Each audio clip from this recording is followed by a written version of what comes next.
क्या ताइवान सच में आईसीसी में शामिल होना चाहता है? अगर वो सच में शामिल होना ही चाहता है तो उसका मकसद क्या है? आखिर क्यों ताइवान इंटरनेशनल क्राइम कोर्ट में शामिल होना चाहता है?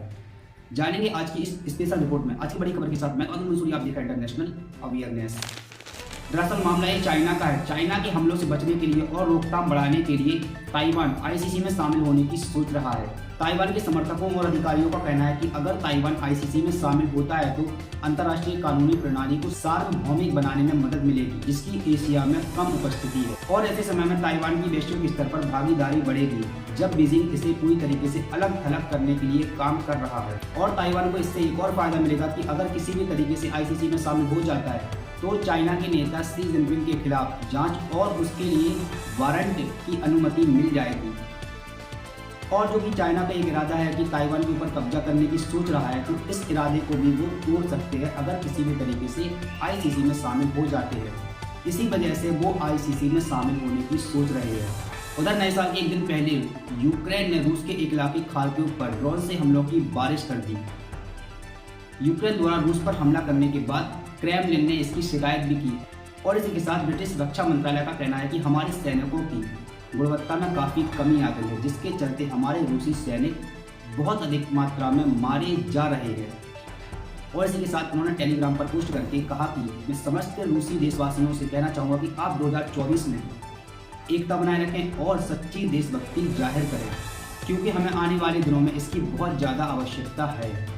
उधर मेरे दोस्त, एक बार फिर से पाकिस्तान आयोग ने पूर्व प्रधानमंत्री इमरान खान को चुनाव में खड़े होने से मना कर दिया है। आपको यहाँ पर बताते चले कि पाकिस्तान में 2024 में चुनाव होने वाला है, उसमें पूर्व प्रधानमंत्री इमरान खान ने भी अपनी याचिका दी, लेकिन चुनाव आयोग ने उसको रद्द कर दिया है। दरअसल उन पर आरोप यह है कि जब उस अपने पद पर थे तो पद पर रहते हुए वो सरकारी तोहफों को इलीगल तौर पर बेच रहे थे, जिसके चलते उनको जेल हुई थी और 2022 में उनको पद से हटा दिया गया था।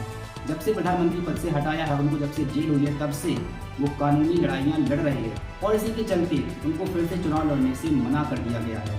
और इसी के साथ ऑक्सफोर्ड यूनिवर्सिटी में वैश्विक विकास कार्यक्रम की एक वरिष्ठ शोधकर्ता डॉक्टर रिची हन्ना कहती हैं कि मानो ऐसा लगता है कि जलवायु परिवर्तन से हम सदियों से जूझ रहे हैं, प्रगति में कोई भी परिवर्तन नहीं हुआ है और मैं अब इससे पीछे हटना चाहती हूँ। वो आगे कहती है कि 2023 सबसे ज़्यादा गर्म रहा है और ये रिकॉर्ड से बाहर रहा है। बड़े बड़े जंगलों में आग लगना, बहुत ही अधिक मात्रा में बाढ़ आना, जैव विविधता में काफ़ी नुकसान होना और अत्यधिक मात्रा में कार्बन उत्सर्जन में वृद्धि जारी होना, ये सारी घटना 2023 में रही है। इसी के चलते मुझको ऐसा लगता है कि हम सदियों से जलवायु परिवर्तन में जूझ रहे हैं और आने वाले दिनों में हम बहुत बड़े जलवायु परिवर्तन के खतरे का सामना करने वाले हैं। उन्होंने अपने ये विचार रखे ऑक्सफोर्ड यूनिवर्सिटी में। इसी के साथ आज की रिपोर्ट में बस इतना ही। बने रहिए इंटरनेशनल अवेयरनेस के साथ और रिपोर्ट पसंद आई तो वीडियो को शेयर करना मत भूलिएगा। तब तक के लिए